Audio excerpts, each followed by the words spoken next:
السلام عليكم ورحمة الله تعالى وبركاته. الله أكبر الله أكبر الله أكبر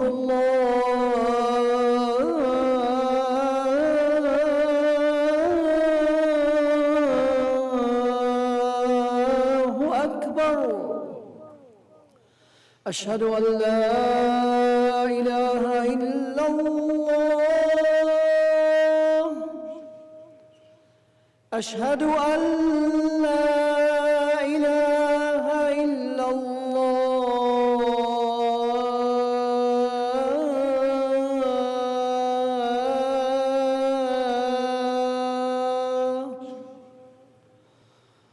أشهد أن محمدًا رسول الله.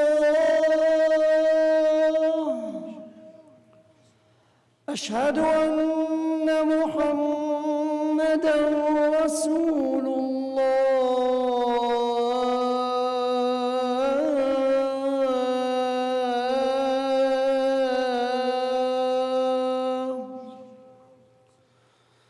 حي على الصلاة.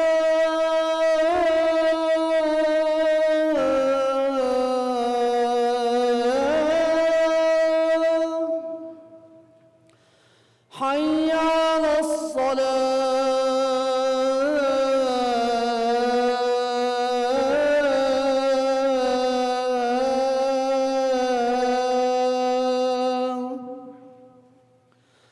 حي على الفلاح.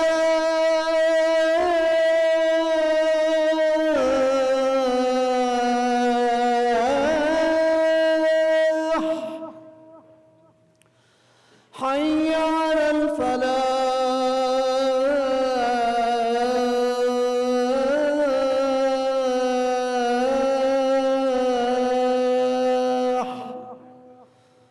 الله أكبر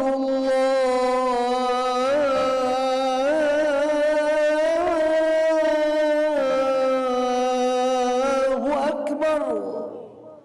لا إله إلا الله.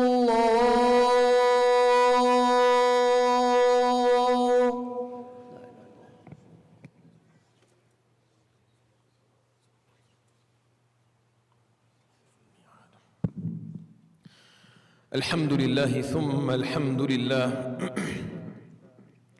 الحمد لله نحمده ونستعينه ونستهديه ونستغفره ونستنصره، ونعوذ بالله من شرور أنفسنا ومن سيئات أعمالنا. من يهد الله فلا مضل له، ومن يضلل فلن تجد له وليا مرشدا. واشهد ان لا اله الا الله وحده لا شريك له، الها واحدا احدا صمدا، لم يتخذ صاحبه ولا ولدا، ولم يكن له كفوا احد. واشهد ان نبينا وعظيمنا محمدا عبد الله ورسوله وصفيه من خلقه وحبيبه. اللهم صل وسلم وبارك على نبينا محمد وعلى آله وصحبه أجمعين، وبعد. يقول جل جلاله في محكم التنزيل: لا يسأم الإنسان من دعاء الخير وإن مسه الشر فيئوس قنوط. Before the topic becomes redundant and boring, and before I become too emotional to talk about this issue, I want to share with you still a few observations and points of reflection from what occurred over the last few weeks for Sham. And honestly, one of the biggest hindrances to doing so is the ongoing massacre that is occurring upon the people in Gaza. In the midst of all of it, in the midst of what's happening in Damascus and in the countries around it where people are rejoicing, I don't think I've seen in a long time the amount of happiness on the faces of Muslims, not just from a specific region, but from all regions. I don't think I've received so many congratulations, and even on the day of Eid, not as many times within the last just few weeks.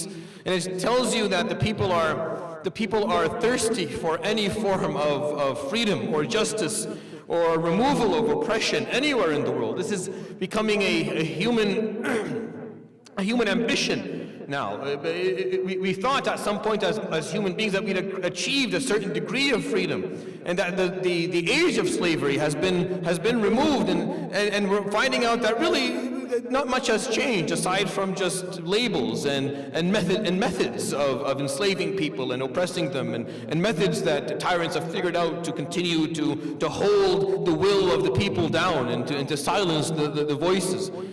And what we're still 400 days plus, and the people of Gaza are still pulling their young ones, their children from under the rubble of their own homes, while the world finds things for us to be distracted by, something to talk about, so that we don't put as much, we don't focus as much attention on the topic altogether. And I'm sorry, I can't with a clear conscience allow for that to happen, at least on a personal level. And for you as Muslims sitting here, I don't think it's appropriate for us to be distracted by any form of joy or victory or a day of goodness while people are still being murdered. And forgive me if I've shared this over the last few weeks, and it's a feeling that I just have to kind of put out there for people, that over the last year and a half, I have to admit there has been a shift, there has been a true shift in the degree of caution that I feel people have when they talk about things. A year and a few months ago, when we talked about certain topics, I would spend a lot of time thinking about the wording. I would take time to think about the wording because we lived in a country and I wanted to make sure that I was being respectful and I was being tolerant, and that I was, in one way or the other, not putting forward anything that would take away our unity as a society and as a community. But after for 14 months of blunt complacency of the country that I am a part of and the government that we voted in, as people are being killed on a daily basis, there was no rest throughout the entirety of these 14 months. I feel less inclined to do that. I feel like, we have to start speaking our minds, because I think it was that political caution. It was the fact that we were choosing our words carefully, thinking about others. As Muslims, we're commanded to do that, so I did that. I still do it, obviously, when I speak about anything. But I feel like our voices have to be a little bit higher, and we have to make a little bit more noise, and we have to point out when there is a clear hypocrisy, it has to be pointed out. And what the Israeli government is doing to the people of Gaza is absolutely unacceptable. It's an act of brutality, of systematic racism. It's an attempt, it's a genocidal attempt on a group of people who are indigenous to the land, while the imperial forces of the world sit there and watch. That is the reality, that is the truth. There is no truth but this. And it has become painfully clear. And those who would get offended from what I'm saying right now don't feel offended anymore, because you can only run the hypocrisy for so long before you feel like, I don't know. I mean, they have been killed for the last 14 months straight, and we haven't really said anything about it, and we're allowing it to happen. And to a certain degree, we have defended it and enabled it. So and we have to start pushing. We have to start pushing. And I'm saying this now because of the topic that I'm going to share with you over the next maybe 10-15 minutes, because the timing is very short at this point. I heard something from a friend of mine, and then I read a post that one of the a very intelligent Iraqi doctor wrote it and put it online, and the post was very similar to what I had experienced, something that he had heard from someone. And when I heard it from my friend, or for the person who said it, I didn't really think about it. I didn't reflect upon it appropriately. But when I saw him put it there, I took some time and reflected and thought about this phrase that this person said. And I started to kind of put together connect some dots. What he said was, and this was during a conversation where there's a lot of people involved, so it almost got faded out by the number of people who were talking about, of course, what's happening for Syria. He's a Syrian, obviously, like myself, and we're talking about what's happening back home, because we have a million questions and very few answers, and it's very difficult to know what's coming in the future, and we don't know what's coming for us, but inshallah subhanahu wa ta'ala will grant us true salvation into all the Ummah Muhammad alayhi salatu wasalam. And then the road to Jerusalem goes through Damascus and through Cairo, and we've known that as Muslims since the beginning of time, and we continue continue to know that. And if Allah subhanahu wa ta'ala has it in His decree within our lifetimes to see something change in those regions, then we have to be working towards that now. And he said something. He said when it happened, when he finally fled, when the big red breaking news was on, and it said that he left the country, the tyrant had left. What he said to himself and to his friend, he said the following phrase in Arabic, in the Syrian accent. He said, "Tala fi Allah." That's what he said. He said, it turned out there is a God. Now this person is a practicing Muslim, mind you, and I obviously would never use his name. He's a practicing Muslim, and I know he has faith. But in a spontaneous moment of vulnerability, he expressed something that existed deep down inside his soul. That when I reflected on a little bit, and I read the post and listened to the person talk about it a little bit more, because he had heard it as well, and he tried to break it down, it dawned on me a little bit. It dawned a number of things, and I don't know how many of them I can share with you, but I'll at least share with you one of them. A Muslim builds his faith on the constant aspects of the universe. So when you build your iman in Allah subhanahu wa ta'ala, your acceptance, your acknowledgement of la ilaha illallah, which is not a faith, you're never told in Islam to believe something from the English perspective of the meaning of the word. In English, belief means there's something that has no evidence at all, but you accept it anyways. That is not what iman is. That's not what iman is at all. Hasha lillah, that he asks you to do something like that. Something as foolish as that. To believe in something that you have absolutely no evidence to support whatsoever. What are you talking about? That is the usage of the word in English. I'm not bashing the language. I'm just saying that that's the usage of this word when we use it. So when we translated iman to belief, we ran into a cultural discrepancy. We ran into a cultural discrepancy for people who speak the language. Muslims who speak the language, who understand what the word believe means in English, and then are told iman is belief, so they translate that into their deen, and they find this has, and then we go down this route where, we're asked to believe in Allah, as in accept Allah subhanahu wa ta'ala with no evidence. And what are you talking about? All of the evidence is pointing towards the oneness of the Creator. The evidence that exists within the universe, the evidence that exists within life, the evidence that exists within history, all of that, all of those arrows point towards la ilaha illallah. That is and that's how you actually arrive at the certainty of your faith. But Allah subhanahu wa ta'ala knows that there's a little speck inside the heart of Ibn Adam, where if he does not feel or experience something that's a little bit personal, there will always be a little bit of there'll be a step. There'll just be a step between him and full certainty. That's just the nature of the human race. So Allah subhanahu wa ta'ala makes sure that for every person there is something. Like when you talk to me about your iman, if you just tell me about a dua that you made one day and got accepted, I'm worried about you, because that's not how you build your iman. But that dua that you made got accepted is important. It's the personal touch on top of all of it. It's the personal touch that you require as a human being to experience. But you have to build it on the constants of existence. But there's always that need for the personal touch. And for the Syrian people at least, and maybe those who understand what happened, the 14-year struggle or the 54-year struggle had left them at a point where that personal touch was a little bit vulnerable.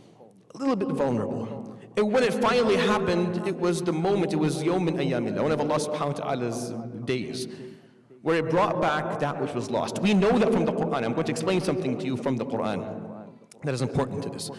When Allah subhanahu wa ta'ala says في Surah Al-Baqarah, let's do Surah Yusuf first, because I recited this verse last week and never got around to explain it because I ran out of time. حَتَّى إِذَا اسْتَيْأَسَ الرُّسُلُ. If you read this word, if you read this ayah, you have to, like, if you have read this ayah before and you don't feel, you weren't taken back from it for a moment, then you didn't understand it. Al-Ya'as is loss of hope. Like qunut is loss of hope. Ya'as is loss of hope of something good happening. Qunut is loss of hope of something bad going away. They're the same meaning, just different usages in the Arabic language. So at the end of Surah Yusuf, when he uses this phrase, he says, حَتَّى إِذَا اسْتَيْأَسَ الرُّسُلُ. Not يَئِسَ الرُّسُلُ. Just when the moment came where the prophets, the messengers themselves, almost lost hope. They didn't lose hope, but they came close. Istay'asu, meaning they were just a few steps away. Because the struggle was so long. Because the amount of oppression and blood and sorrow and agony and pain went on for so long that they came close to a moment where they almost lost hope. The ayah actually increases that and says, وَظَنُّوا أَنَّهُمْ قَدْ كُذِبُوا. And they started to wonder, is it all a hoax? Have I been lied to? Is this all made up? Kudibu, that they have been fooled. At that moment, when they were pushed to their absolute limits, they're still holding on to their iman, by the way. They had not lost it. The ayah is very clear. They did not lose their iman, but they could see in the horizon, a little bit of, there's a possibility of losing that hope, of feeling abandoned. جاءهم نصرنا, the mercy of Allah subhanahu wa ta'ala came to them. فَنُجِّيَ مَن نَشَاءُ, and then whoever Allah subhanahu wa ta'ala decreed to be saved was saved. وَلَا يُرَدُّ بَأْسُنَا عَنِ الْقَوْمِ الْمُجْرِمِينَ, and our punishment cannot be held back from those who are criminals. Take again the verse in Surah Al-Baqarah that talks about this in a little bit more depth. أَمْ حَسِبْتُمْ, and this is an important verse for all of us. أَمْ حَسِبْتُمْ أَن تَدْخُلُوا الْجَنَّةِ, or did you think that it's possible for you to enter Jannah? وَلَمَّا يَأْتِكُمْ مَثَلُ الَّذِينَ خَلَوْا مِن قَبْلِكُمْ, and you have not yet received the example or the similar test of those who came before you. And of course it's a rhetorical question to say, no, you can't imagine that you're going to make it there, and you have not gone yet through what the people who came before you went through. What did they go through? مَسَّتْهُمُ الْبَأْسَاءُ وَالضَّرَّاءُ وَزُلْزِلُوا. They were struck by difficulties, ba'sa, and hardships, ضَرَّاءُ وَزُلْزِلُوا, and a zilzal is an earthquake. It wasn't a literal earthquake. It was a figurative earthquake. See, here's the point. For many of us, or at least for the Syrian people, the struggle was not just to remove tyranny. The struggle was to protect Iman, was to protect their Iman. I cannot tell you how many people lost their faith in the Arabic Spring period from 2011 to 2018. I can't even begin to tell you. And this is not only statistically proven by the different organizations that care for this, but this is something that I personally dealt with, meaning I witnessed the people that I knew in my life lose their faith and lose their attachment. The struggle, the sirah, is actually for holding on to your iman. What's the point of getting anything in this world and losing your iman? And if you do hold on to your iman and you lose everything else, then you're fine. Because at least Yawm al-Qiyamah you have a case to make, and you will be avenged and you will be granted justice. It's the struggle of holding on to your iman that's the real struggle. Whether you're fighting up against corruption or injustice or oppression or tyranny or poverty or disease, it doesn't matter. What you're fighting for is to hold on to your iman, because you know from the Quran that you will be tested to your limits. You will be pushed to your limits to see, will you continue to hold on, or will you lose hope, or will you let go, or will there be a moment where where it all crumbles and collapses? And for a lot of the people, that's what the feeling was. The feeling was that so much had been lost, so many people. The children that washed up on the shores of the Mediterranean. The children. In 2015, a little kid called Alan, from the part of Syria that I've never been to, from a different faith altogether. He washed up on the shores of Greece. He was wearing the exact same clothing that my son was wearing that day, the same age. He was the same age of my son that day. Exact same age. He was wearing a red shirt and blue, exactly what my son was running around wearing. The amount of pain to see a child drown in the sea and be washed up, and that's it. There's no record of this person. It's like they never existed. The hundreds of thousands who perished in intelligent facilities, murdered and killed and thrown and maybe disposed of altogether and burnt with ashes so that they would never be found again. The lack of closure that the mothers and the fathers and the loved ones. The question becomes, why is this all happening? You see, go to Surah Al-Kahf. When Musa asked Khadr, what are you doing? Why are you drilling a hole in this? Why did you just kill a child? What is this? What is it? Khadr say at the end, he tells him, ذَلِكَ تَأْوِيلُ مَا لَمْ تَسْطِعْ عَلَيْهِ صَبْرًا. The explanation of all this will come. The ta'wil, the string, the thread that will pull it all together will come. You just have to be perseverant. You have to wait. You have to hold on. So the verse in Surah Al-Baqarah was وَزُلْزِلُوا, when they were shook to their core. It wasn't a literal earthquake, it was a figurative one. Their faiths were being shook. To what degree, Ya Allah? To what degree did you shake their faiths? حَتَّى يَقُولَ الرَّسُولُ وَالَّذِينَ آمَنُوا مَعَهُ مَتَى نَصْرُ اللَّهِ, until the Prophet himself and those who believed with him, not the munafiqeen, the people who believed in him, الَّذِينَ آمَنُوا مَتَى نَصْرُ اللَّهِ, when will Allah's victory come? That's how far they were pushed. The ayah is saying, you think you're going to Jannah before you're pushed that far. أَلَا إِنَّ نَصْرَ اللَّهِ قَرِيبٌ. The answer is, Allah's Nasr is very near. Whenever He wants it, it'll happen. Allah subhanahu wa ta'ala, in a few days, He'll get rid of all of it. In a few days, He'll rid you of everything. Don't worry about it. It's not difficult for Allah subhanahu wa ta'ala. It never was. It never will be. The question is, are you able to hold on? Are you able to hold on to the end? Or will you lose hope? Or will you fall into qunut and yes? And that is the question. أقول قولي هذا واستغفر الله لي ولكم فاستغفروه يغفر لكم يا فوز المستغفرين استغفر الله.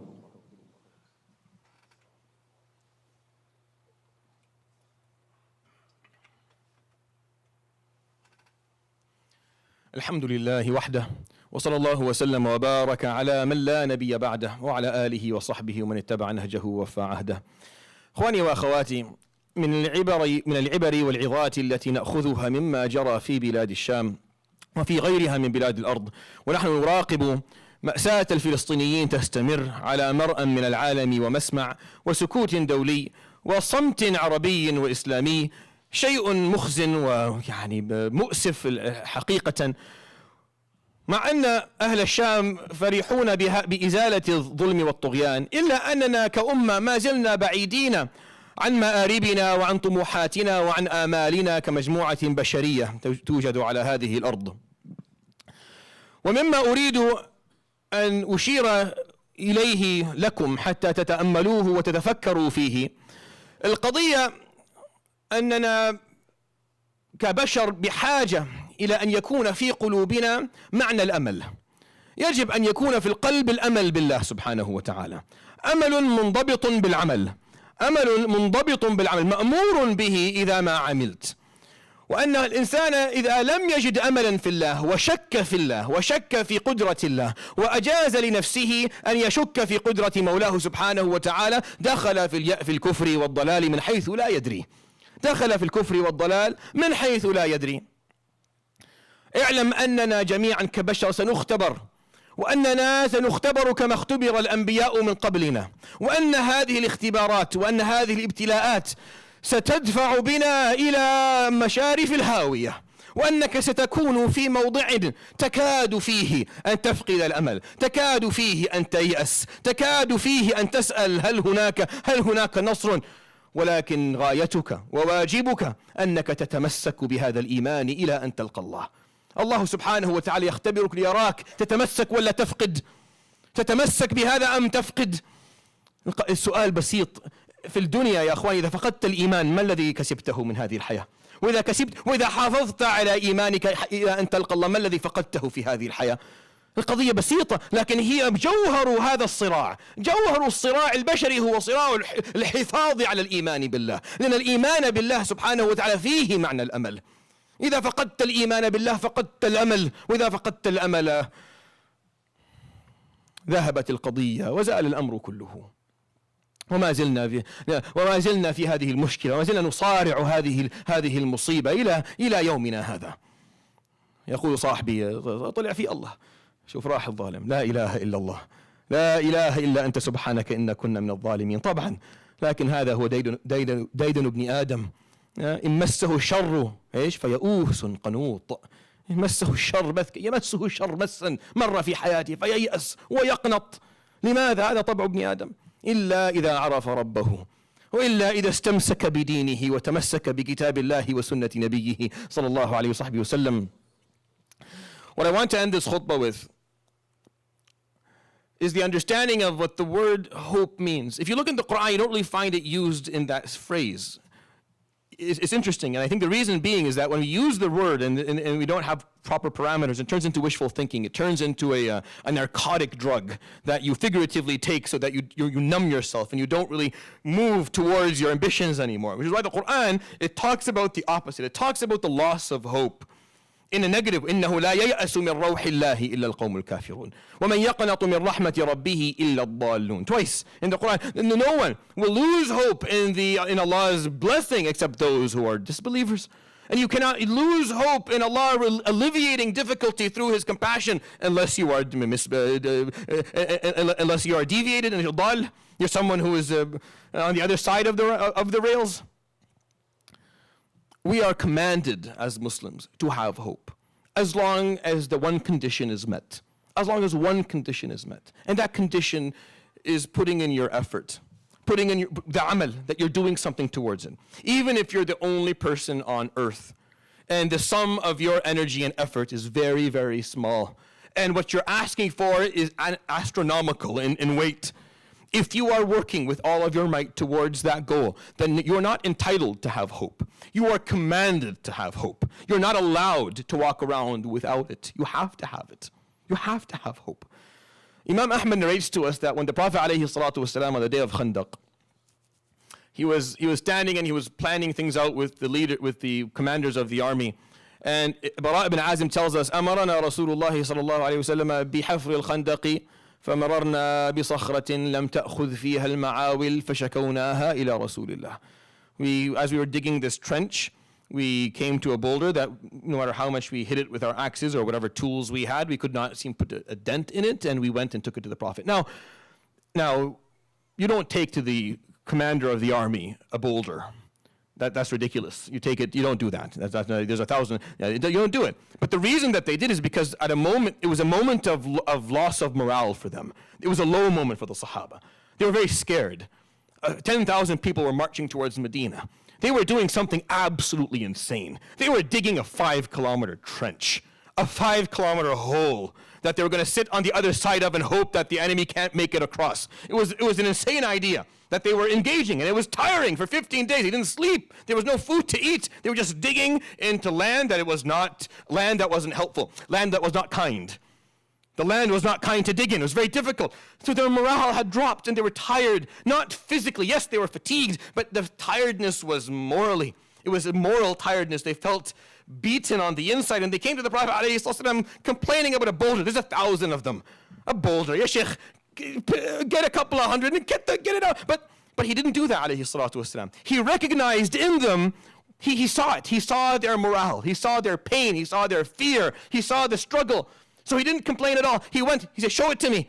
So they took him, they showed them the boulder. It was not that big. It wasn't a big deal. It's just that's how they felt. So he said, انضحوا عليها شيئا من الماء. Pour some water on it. So they did. And he told, now we do any fa'san, give me an axe or whatever tool they used. So he said, Bismillah, in the name of Allah. And he took a swing and he hit it, and a spark went into the sky, because when you hit rock with metal, it causes a spark. So a spark went to the sky. Allahu Akbar. Allah is the greatest. Futihat Sham. Sham will be conquered one day. So people looked at each other and they were laughing, giggling. Sham. يقول فتحت الشام وأحدنا يخشى أن يقضي حاجته. He's saying Sham is going to be conquered and I'm too scared to go and do my business. Like I've been holding it in all day because I'm scared to go do my business. I'm terrified of the enemy. We're talking about Sham. And then a third, قال فذهب ثلث الحجر. And a third of the rock crumbled. And then he said, Bismillah, and he put up his axe again and he hit it again. Allah. And spark went flying into the sky. Allahu Akbar. Futihat Faris. The Persian Empire has fallen, has been conquered. And then he did it a third time. Bismillah, axe goes up. He hits it. A spark goes flying. The last third of the boulder crumbles. Allahu Akbar. Futihat al-Yaman. You're going to conquer Persia and conquer Damascus and conquer Yemen one day. Now, I don't know if the Prophet ﷺ at that moment had the information that was going to happen at a certain time. I don't know. It could be, for sure. ﷺ, Allah taught him things. I don't know if maybe he did that at that moment, ﷺ, because he understood the equation. The equation was that if people are working hard towards their goal, and there's hope. There's hope if they're working hard towards their goal. And it happened. It took a few decades to happen. He wasn't around for it, ﷺ, but the people who were there witnessed the falling of the Persian Empire, the falling of the Roman Empire, the falling of Yemen. They saw it. They were there. They learned from him something, ﷺ, that we carry with us today.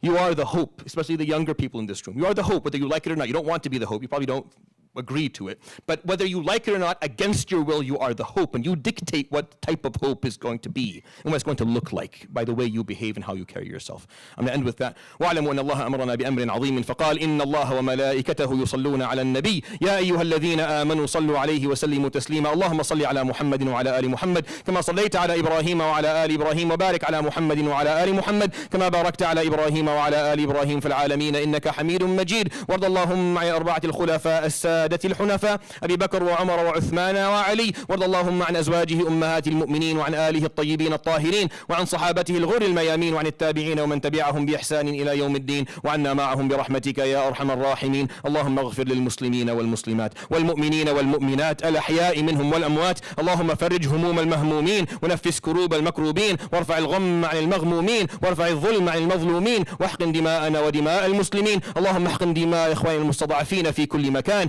احقن دماءهم في فلسطين وفي غزة وفي لبنان وفي السودان وفي الشام وفي باكستان وفي ميانمار وفي بورما وفي الهند وفي الصين وفي كل بلاد الأرض يا رب العالمين. وحد صفوف هذه الأمة واجمع كلمتهم على الحق والتوحيد يا أكرم الأكرمين.